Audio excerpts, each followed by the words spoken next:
Ginger the Giraffe by T. Albert, illustrated by Illustrations.com. Monkey Pen, free and personalized children's books. Ginger the Giraffe, Monkey Pen, free and personalized children's books, published by Monkey Pen Ltd. Once upon a time, there was a giraffe named Ginger. Ginger lived in Kenya, a country in Africa. Like all giraffes, Ginger had a long neck and long legs. Because she was so tall, she was able to eat food from the very top of the trees in the savannah. The savannah in Africa is an area with lots of grass and some trees. Sometimes a savannah is called grasslands. The other animals like zebras and antelopes could not reach where Ginger could reach, but Ginger always found food. She loved the leaves and the new buds of the trees. One day, Ginger was busy eating her favorite leaves along with some other giraffes. It was a bright sunny day, and there was not a cloud in the sky. It had not rained for a long time, so the grass was very dry. She heard a noise down at the bottom of her extra long legs. It was her friend, Mickey. Mickey the monkey. Mickey was trying to say something, but Ginger couldn't understand what he was saying. He looked very tired. "What's wrong?" asked Ginger. Ginger was a very kind giraffe and wanted to help everyone. Just then, Mickey fell over. Ginger was also a smart giraffe. She knew what was wrong. Mickey couldn't find anything to eat, and he was very hungry. Ginger nibbed some fresh, tender leaves and buds from the top of the tree where she was eating. She dropped some of the leaves and buds on the ground near where Mickey was. Then she nudged him a little with the hoof at the bottom of one of her very long legs. "Wake up, Mickey," said Ginger. "I found something for you to eat." Slowly, Mickey sat up and ate a little. After a while, when Mickey was feeling better, Ginger asked him, What happened, Mickey? Why are you so hungry? Why can't you find anything to eat?" Mickey said, "It hasn't rained for so long. Now there's no more food." "That's not good," said Ginger.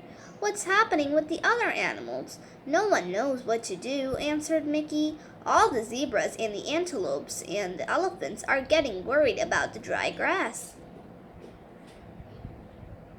Some of them are thinking about leaving the savannah and trying to reach the jungle." "That's a long trip," said Ginger.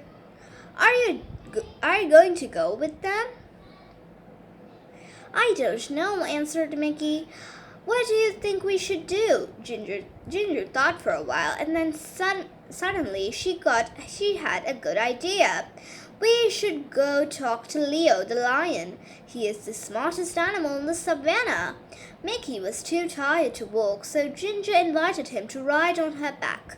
"Hold on tight to my neck," said Ginger. "There's a lot to hold on to," joked Mickey. Ginger laughed. "You're right, I've got the longest neck in Africa." So they started their journey across to the other side of the savannah to look for Leo. Ginger and Mickey were in luck. Leo was sitting up on a rock, and he was really easy to see as they walked through the grass. "Hi, Leo," they both shouted. Leo had been napping and was a little grumpy when they woke him up, but he was polite and said, "Hello, Ginger and Mickey. Why did you walk the whole way across the savannah just to wake me up?"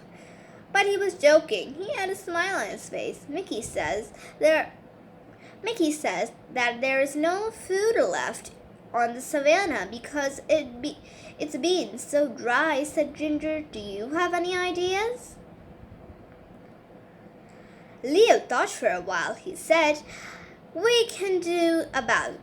There's nothing we can do about the rain.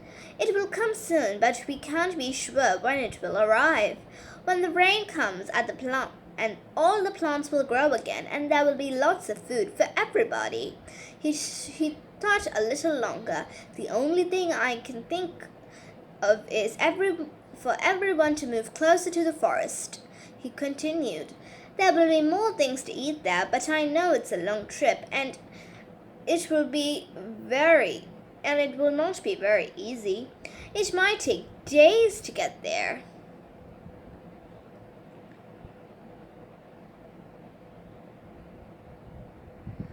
Ginger and Mickey looked at each other and then looked back at Leo. Thank you, Leo, said Ginger. It's probably best if they all try to get closer to the jungle. They said goodbye and then walked across the savannah. Now they needed to gather all of the animals together to start the long journey. Ginger didn't need to go along because she had plenty of food here in the high trees, in her high trees, but she was a good friend and wanted to help as much as she could. They walked towards her favorite trees, and guess what she and Mickey saw? All of the animals were already gathered there and waiting for Ginger and Mickey. Why are you all here? Asked Ginger. Eddie the eagle told us that you are taking us to the edge of the jungle, said one of the zebras. How did he know? Asked Mickey. He heard you talking with Leo, said one of the antelopes. So you've all decided to try to walk together to the jungle? Asked Ginger. Yes, they all answered. If you'll help us to get there, added one of the elephants. Of course I'll help, said Ginger. I'm your friend. So they started on their big journey across the savannah on the jungle. The sun was so hot and there was no food and no place to get a drink of water. And then they heard it.